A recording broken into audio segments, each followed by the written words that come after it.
Hola, ¿qué tal? ¿Cómo están? Bienvenidos a este especial de Futuro 360 en el marco de Congreso Futuro 2021. Hoy queremos hablar de uno de los campos que más ha vivido revoluciones en los últimos años. Hace mucho tiempo atrás, en algún momento, la humanidad se planteó el desafío de descifrar el genoma humano, que es algo así como una huella digital que describe lo que nos constituye, si vamos a tener el pelo de una forma, si vamos a tener una altura, si vamos a tener una predisposición a cierto tipo de enfermedades, etcétera, y que los humanos, como una gran hazaña, logramos descifrar, y junto con descifrar este mapa misterioso de lo que nos constituye, encontramos un montón de pistas para muchas aplicaciones. Una de ellas es la que hemos revisado también en Futuro 360, que es esta capacidad de cortar y editar el genoma y, por ejemplo, sacar ciertos genes que están relacionados con el desarrollo de ciertas enfermedades y todas las implicancias éticas que eso puede tener, pero también cómo uno podría ir alterando no solo nuestro gen de humano, sino los genes vegetales, etcétera, para poder adaptarnos más al cambio climático y todas esas distintas conversaciones que hemos tenido. Ahora, algo que es interesante es que la mayoría de los estudios que se han desarrollado en grandes poblaciones no son en poblaciones ni de Sudamérica ni de Chile. Por lo tanto, sabemos bastante de los genomas, pero los estudios se desarrollan en grupos de personas que no se parecen tanto a nosotros. Y es por eso que esta invitada que tenemos hoy día me parece muy, muy interesante y la voy a pasar a presentar, les voy a explicar por qué. Ella se llama Lucía Cifuentes, es médico cirujano, magíster en ciencias biológicas con una mención en genética y magíster en bioestadística de la Universidad de Chile, pero es directora del programa Chile Genómico de la Universidad de Chile sobre genes e investigación en torno a ellos, principalmente el mestizaje de nuestra población como factor de diversidad genética entre los chilenos y las chilenas. Bienvenido, Lucía. Perdón lo larga la introducción, pero no es tan fácil hacer lo que tú haces. Bueno, muchas gracias por la invitación. Es un placer estar acá con ustedes. Quisiera partir tratando de acompañarte cuando a ti te preguntan en una reunión familiar cualquiera, ¿por qué estudiar la genética es importante? ¿Cuáles son tus primeras reflexiones? La primera reflexión, y que sale así en forma espontánea, es para entender cómo somos. Qué cosa más atractiva e interesante para cualquier persona es preguntarse ¿por qué soy así? ¿Es el ambiente? ¿Son mis genes? Yo creo que lo primero es comprender nuestra propia identidad, nuestra propia individualidad. Y la esencia biológica nuestra es nuestro DNA, nuestro genoma. Entonces encuentro que es una disciplina que en ese sentido tiene una respuesta muy potente que dar en muchos ámbitos. Y en Chile, ¿cómo estamos en el desarrollo de esta disciplina? En el fondo, ¿qué tan avanzados estamos y qué utilidades podría tener para la población chilena desarrollar este tipo de estudios?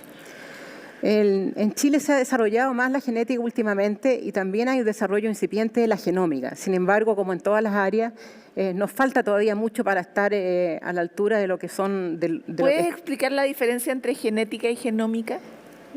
Buen punto. La genética en general es la subdisciplina de la biología que estudia toda la herencia de los caracteres biológicos, así en términos bien generales. Las leyes de Mendel, el colegio, todos se acordarán de eso. Cuando hablamos de genómica, es una parte de la genética que se refiere a la estructura detallada del DNA, la secuencia de letras que conforman el DNA. Entonces, como ir a leer con una lupa, ir a leer el detalle a nivel molecular.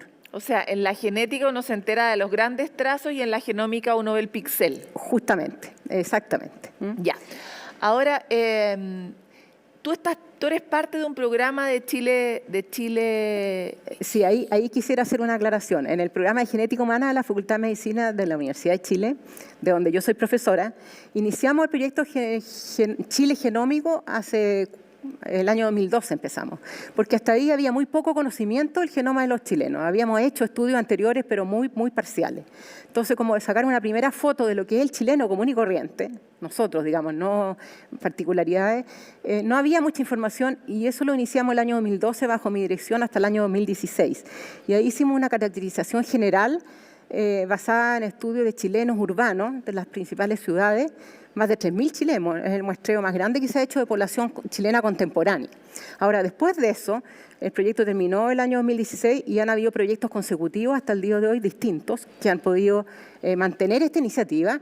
Actualmente el director es el profesor Ricardo Verdugo, también de Genética Humana de mi facultad, quien está liderando en este momento una iniciativa muy interesante en relación con la enfermedad COVID que ahora nos aqueja.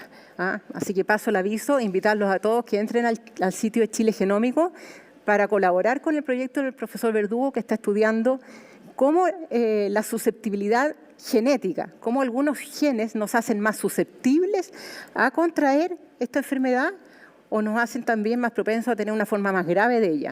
Bueno, en un momento algunos estudios que se publicaron durante el periodo COVID decían que la constitución genética de los europeos era más débil frente al COVID que la nuestra. Sí, eso es muy interesante, sobre todo va a ser un lazo con la charla que dio hace un poquito rato, que hablé del grupo sanguíneo como un ejemplo que era un gen que muestra el mestizaje. En poblaciones europeas se ha demostrado que las personas de grupo sanguíneo A, o 2 romano, como le llamaban antes, son más proclives a enfermar de COVID y a tener una forma más grave de la enfermedad. Claro. En cambio, los que somos de grupo O seríamos más resistentes. Y resulta que, como yo les contaba hace un rato en la charla de la mañana, los europeos trajeron este gen A Latinoamérica, claro, a Chile. Entonces, ese es un rasgo europeo. Entonces, genéticamente, ese sería uno de los factores que podría estar incidiendo. Ahora, en estudios en europeos y en Norteamérica se han encontrado también otras regiones del genoma donde hay genes vinculados con la inmunidad que también se relacionan con la mayor susceptibilidad a padecer esta enfermedad, a infectarse de COVID. Pero también en las enfermedades, aparte como en todo, aparte de los factores genéticos, hay factores ambientales.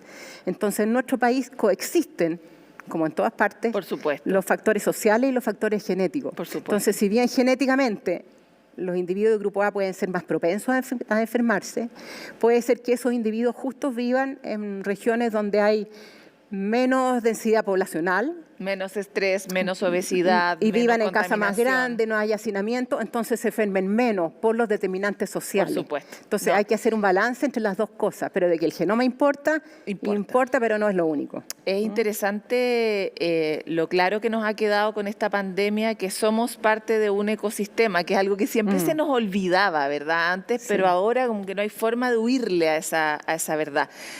Otra de las verdades que yo siento que la genómica está demostrando con claridad es la verdad de la diversidad y la mentira de la pureza racial, ¿verdad? Que tanto daño le ha hecho a la humanidad.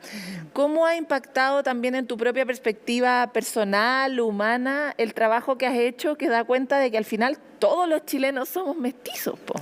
Sí, para mí eso es extraordinario porque en realidad uno tiene los antecedentes históricos del colegio, todos aprendemos y todo, pero eso es como una teoría, el vivirlo, sentir que está en tu biología el timbre, es mucho más potente, más decidor.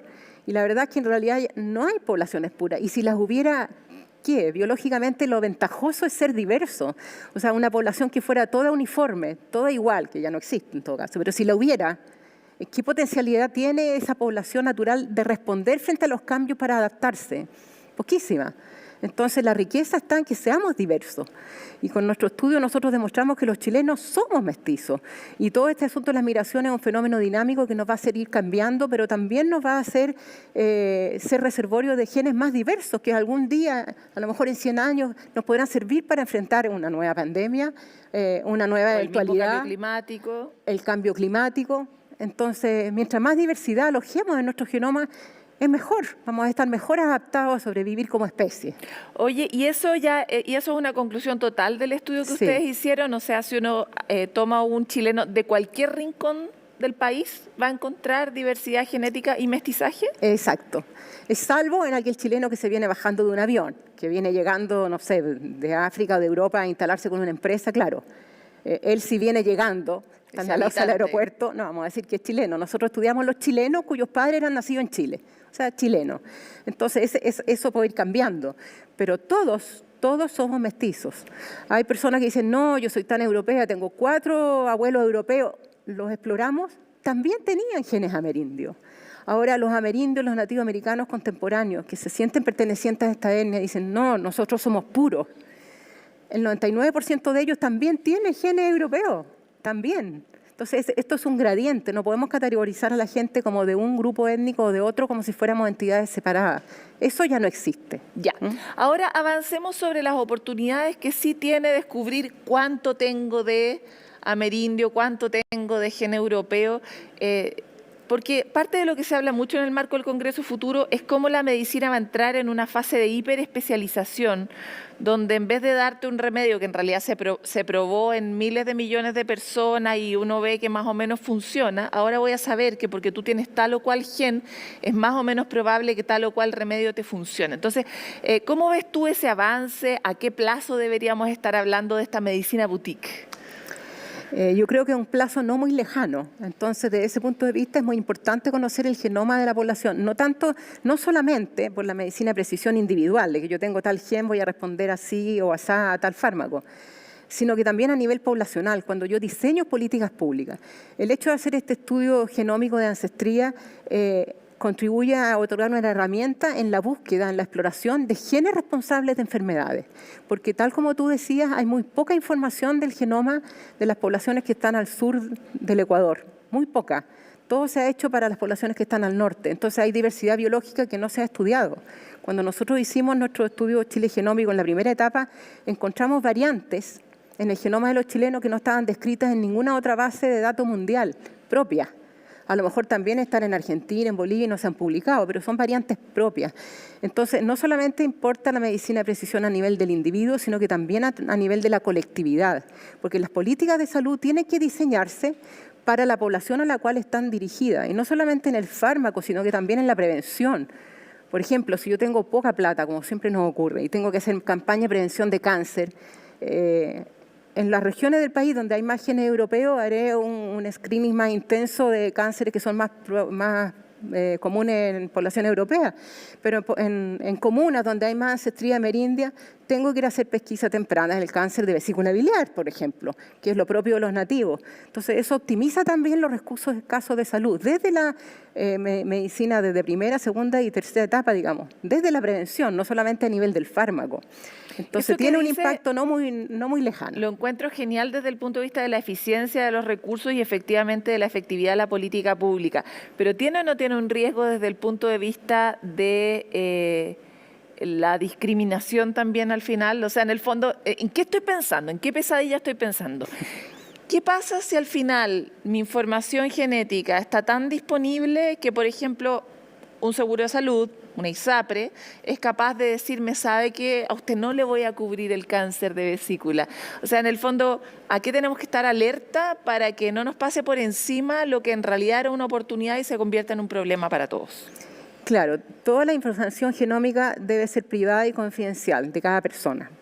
Y es verdad el temor al que hay al que tú dices, pero mi contrarrespuesta ahí es la siguiente.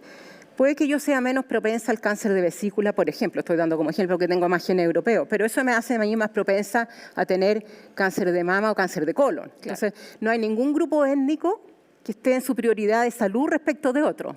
Todos fallamos por algún lado, por eso nos conviene ser mestizos, para compensar la falencia. Entonces, no hay un genoma que sea óptimo, porque si no tiene un riesgo para uno o cosa, la va a tener para otra. Y desde el punto de vista de la discriminación biológica, ¿qué discriminación biológica más grande es la que ha habido contra las mujeres toda la vida en la ISAPRE? Esa es la discriminación biológica más grande. Por tener 2 cromosomas X nos han cobrado en la ISAPRE siempre el doble. Entonces ahora se rasgan vestiduras con decir, no, el genoma es privado. Oigan, a nosotros ya nos castigaron por ser mujeres. No me vengan a hablar ahora de discriminación. ¿A cuánto la X? Sí. Claro, ¿a cuánto la X? Oye, Lucía, te quiero agradecer por esta conversación. Nos quedamos cortas, pero nos veremos más adelante en Futuro 360, espero. Muchísimas gracias por la invitación. Es muy interesante cómo vemos que estas cegueras que la ciencia ha tenido históricamente, por ejemplo, esto mismo que ocurre respecto a la población del hemisferio sur, ha ocurrido históricamente también con las mujeres. La mayoría de los estudios se desarrollaban en hombres y por lo tanto las mujeres terminaban teniendo mucho más riesgo de morir, por ejemplo, de ataques al corazón o manejando un auto, porque todo estaba diseñado para los hombres. Esa ceguera que nos ha afectado a las mujeres históricamente y a la que lamentablemente nos hemos acostumbrado, hasta hasta hace poco, también existe respecto de la población del hemisferio sur, y es por eso que es interesante que nuestras poblaciones tengan sus propios estudios y su propio conocimiento. Vamos a una... La pandemia por COVID-19 alteró definitivamente nuestra forma de funcionar en el mundo. Uno de esos cambios fue justamente cómo tuvimos que adaptar nuestros sistemas de trabajo. La presidenta y cofundadora de Chile Mujeres, Francisca Yunemann, expuso en Congreso Futuro sobre cómo la irrupción del teletrabajo iba a afectar nuestras vidas en el contexto de esta pandemia, brindando igual nuevas dimensiones de experiencia y cómo esto podría contribuir a la aplicación y adaptabilidad laboral de cada uno de nosotros. Lo que yo les quiero exponer, lo que yo quiero compartir con ustedes hoy día es mi búsqueda del sentido que ha tenido la pandemia y específicamente en los lugares de trabajo, en las empresas y en las organizaciones. Y en esta búsqueda, como primera pregunta que yo me hago, es para quienes hemos tratado de impulsar y aportar en la adaptabilidad laboral, es que por fin hayamos logrado salir de la inercia en que estábamos inmersos en los lugares de trabajo, donde trabajábamos día completo, en forma presencial, perdiendo tiempo de transporte en nuestros lugares de trabajo, contaminando nuestras ciudades, en el mismo espacio físico, muchas veces con una pared en blanco, la misma pared en blanco día tras día, y el teletrabajo por fin haya irrumpido, siendo que existía hace tiempo. Creo que no. Es para quienes tratamos de impulsar las políticas públicas. El que en marzo se haya aprobado de forma inmediata, apenas empezó la pandemia, la ley de teletrabajo y trabajo a distancia, dando un marco legal, flexible, moderno y a la vez seguro a las personas teletrabajadoras. Tampoco creo. Pienso que el sentido de esta pandemia, o los sentidos de esta pandemia para el mundo del trabajo en las empresas y en las organizaciones son dos. El primero de ellos es que si bien creemos que el trabajo se introdujo en nuestras vidas, haberlo llevado a nuestros hogares, lo que en realidad ha sucedido es que es la vida de las personas las que se han introducido en los lugares de trabajo. Y esto nos tiene que llevar a ver, a comprender que las personas tienen solo una vida y que siempre esa persona es la misma, tu vida única y tú siempre la misma persona, independiente de lo que estés haciendo y dónde lo estés haciendo. Y el segundo sentido para mí que ha tenido esta pandemia en los lugares de trabajo es que si bien la Segunda Guerra Mundial sacó a los hombres, sacó a los padres de sus casas, de sus pueblos para llevarlos al frente, esta pandemia los devolvió a sus hogares. Y de ahí no los queremos sacar de forma tan radical. Y de esta forma el teletrabajo pasa a ser solamente una herramienta, una maravillosa herramienta, pero que en el futuro la vamos a ver como obsoleta. Y la forma remota en la cual estamos trabajando va a ser anticuada.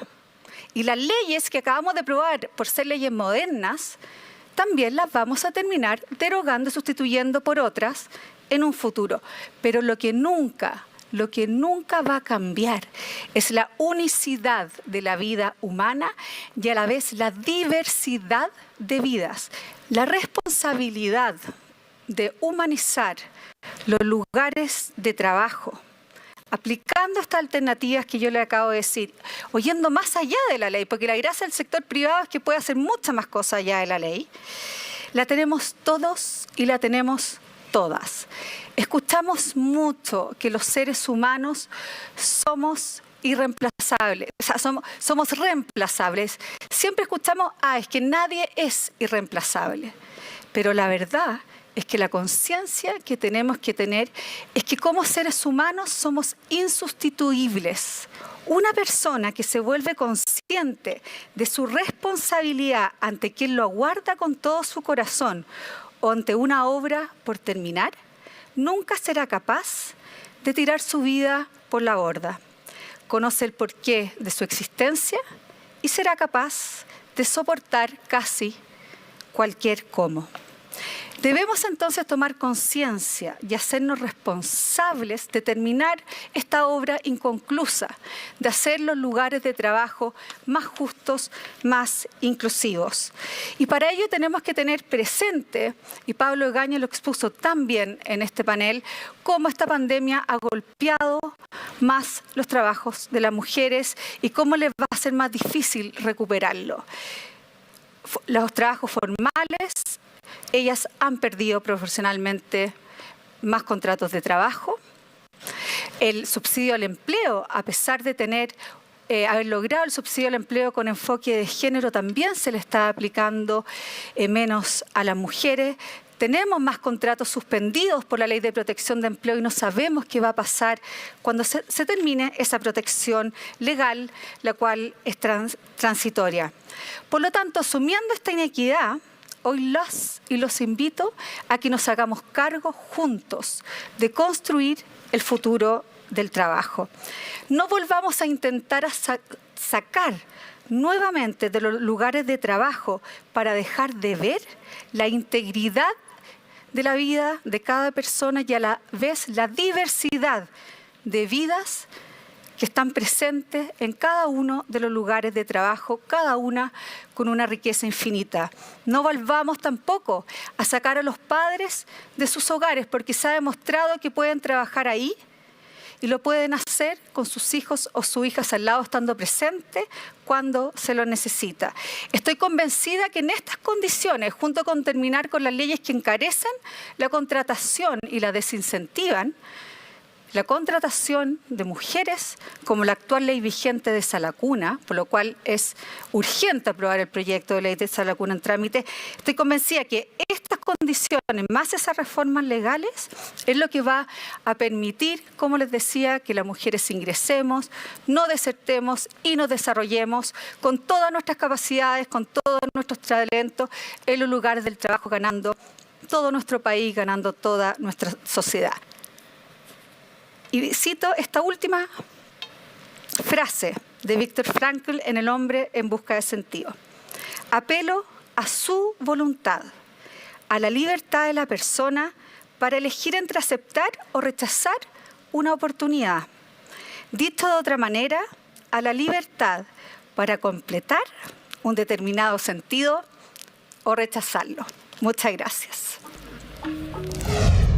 Hasta aquí llega nuestro capítulo de Futuro 360. Como siempre, lo dejamos invitado a encontrarse con nosotros a través de nuestras redes, en nuestro sitio, donde estamos durante toda la semana publicando las novedades del mundo de la ciencia, del pensamiento, del cambio climático también, para que usted no diga que no le contamos cosas que van a transformar nuestra vida y que a veces nos pasan por el lado. Nos encontramos en el próximo capítulo.